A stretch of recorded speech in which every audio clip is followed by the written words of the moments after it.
கீரைகள நம்மளோட உணவுல சேர்த்துக்கிறது ரொம்பவே நல்லது. அதுலயும் ஒரு சில கீரைகள் அளவற்ற ஆரோக்கிய நன்மைகளே கூடியது. அந்த மாதிரி கீரைகள்ல ஒண்ணு தான் மணல் தக்காளி கீரை அப்படின்னு சொல்லக்கூடிய சுக்கிட்டி கீரை. இந்த மணல் தக்காளி கீரைக்கு இன்னொரு பேரும் உண்டு. மிளகு தக்காளி, சுக்கிட்டி கீரை அப்படின்னு மணல் தக்காளியோட வேறு பெயர்கள். மணல் தக்காளி கீரையில என்னெல்லாம் சத்துக்கள் இருக்குன்னு பார்த்துடலாம். Vitamin A, vitamin C, vitamin D, vitamin E, calcium, potassium, இரும்புச்சத்து, பாஸ்பரஸ், நார்ச்சத்து, புரோட்டீன், கார்போஹைட்ரேட் இவ்வளோ சத்துக்கள் இருக்கு. வைட்டமின் ஏ சத்து இருக்கிறதுனால கண் ஆரோக்கியத்துக்கு ரொம்பவே நல்லது. அது மட்டும் இல்லாமல் இரும்புச்சத்து அதிகம் இருக்கிறதுனால இந்த மணல் தக்காளி கீரையில் ரத்த உற்பத்திக்கு உதவுது. இதனால ரத்த சோகை ஏற்படாமல் தடுத்து நிறுத்துது. செரிமானத்துக்கு எப்படி இந்த மணல் தக்காளி கீரை உதவியாக இருக்குன்னு பார்க்கும் பொழுது, நார்ச்சத்து இந்த மணல் தக்காளி கீரையில் அதிகமாக இருக்கிறதுனால செரிமான மண்டலத்தை ஆரோக்கியமாக மாற்றுறதுக்கு இந்த மணல் தக்காளி கீரை உதவுது. அது மட்டும் இல்லாமல் வயிற்றில் இருக்கிற புண்கள், குடலில் இருக்கிற புண்கள் இது எல்லாமே ஆற்றக்கூடிய வல்லமை இந்த மணல் தக்காளி கீரைக்கு உண்டு.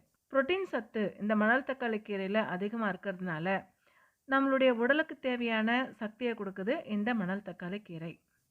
இவ்வளோ சத்துக்கள் அடங்கியிருக்கிற இந்த மணல் தக்காளி கீரையை நமக்கு எப்பெல்லாம் கிடைக்குதோ அப்பெல்லாம் சமையலில் சேர்த்துக்கிறது ரொம்பவே நல்லது. கீரையாகவும் சேர்த்துக்கலாம், கூட்டாகவும் சேர்த்துக்கலாம். நம்மளுடைய விருப்பம், நம்மளுக்கு எப்படி பிடிக்குதோ, நம்ம குழந்தைங்களுக்கு எப்படி பிடிக்குதோ அதுக்கேற்ற மாதிரி நம்ம செஞ்சு சாப்பிட்டுக்கலாம். இந்த மணல் தக்காளி கீரை உடலுக்கு செய்யக்கூடிய ஏராளமான நன்மைகள் என்ன அப்படிங்கிறத பார்த்துடலாம். வயிற்றுப்புண்ணை ஆற்றக்கூடிய தன்மை இந்த மணல் தக்காளி கீரைக்கு எப்படி உண்டு அப்படிங்கிறத பார்த்துடலாமா? நமக்கு நோய் வந்ததுக்கு அப்புறமா வைத்தியம் தேடுறதை விட வர்றதுக்கு முன்னாடி வைத்தியம் செய்துக்கிறது ரொம்பவே நல்லது அப்படின்னு நம்மளுடைய முன்னோர்கள் சொல்லியிருக்காங்க. அதன்படி வயிற்றுப்புண் வந்ததுக்கு அப்புறமா இந்த கீரையை சாப்பிட்றத விட அடிக்கடி மணல் தக்காளி கீரையை நம்ம உணவில் சேர்த்துக்கிட்டு வந்தோம்னா வயிற்றுப்புண் பிரச்சனை எப்பவுமே இல்லாமல் இருக்கும். அப்படி வயிற்றுப்புண் வந்துருச்சு அப்படின்னா அது அல்சர் வரைக்கும் கொண்டு போய் விட்டுடும். இந்த டைமில் மணல் தக்காளி கீரையை தொடர்ந்து நம்மளோட உணவில் சேர்த்துட்டு வந்தால் விரைவில் வயிற்றுப்புண் சரியாயிடும். நம்மளுடைய வயிற்றில் இருக்கிற உள் உறுப்புக்களில் புண் இருந்தால் அது வாய் வழியாக வெளியில் தெரியும். அப்போ தான் நம்ம வாய்ப்புண் வந்திருக்கு அப்படின்னு சொல்லும். அப்போது உடலில் இருக்கிற உறுப்புக்களில் புண் இருந்தால் மட்டும்தான் வாய் வழியாக நம்மளுக்கு அதை வெளிப்படுத்தி காட்டும். அப்படியான ஒன்று தான் இந்த வாய்ப்புண். வாய்ப்புண் வந்தால் பெருமளவு உணவின் மூலம்தான் குணப்படுத்த முடியும். அதிக அளவு புண், வலி, எரிச்சல், சாப்பிட முடியாத அளவுக்கு வலி இருக்கும். அந்த நேரத்தில் கை கொடுக்கறது நமக்கு மணத்தக்காளி கீரை தான். வயிற்று வலி, குடல் புண், நாக்கில் புண் போன்ற பிரச்சனைகளை தீவிரமாக இருக்கும் பொழுது மணல் தக்காளி கீரை இலையை மட்டும் எடுத்துட்டு லேசாக நெய் விட்டு வதக்கி மிக்சியில் அரைச்சி சாதத்தில் பிசைஞ்சு சாப்பிட்டா வாய்ப்புண் சரியாயிடும். நம்மளுடைய வாய்ப்புண் சீக்கிரமாக குணமடையணும் அப்படின்னா மணல் தக்காளி கீரையை செடியில் பறித்து பச்சை இலைகளை நம்ம அப்படியே வாயில் போட்டு மென்று சாப்பிட்லாம். அந்த சாரை முழுங்கும் பொழுது அந்த வாயில் இருக்கிற புண்ணில் அது விழுந்துச்சுன்னா வாய்ப்புண் சீக்கிரம் சரியாயிடும். இந்த கீரை கசப்பு தன்மையோடு இருக்கிறதுனால பச்சையாக நம்ம சாப்பிட்றது கஷ்டமாக இருக்கும். அதனால் வதக்கினதுக்கு அப்புறமா சாப்பிட்டோன்னா அதோட கசப்பு தன்மை தெரியாது.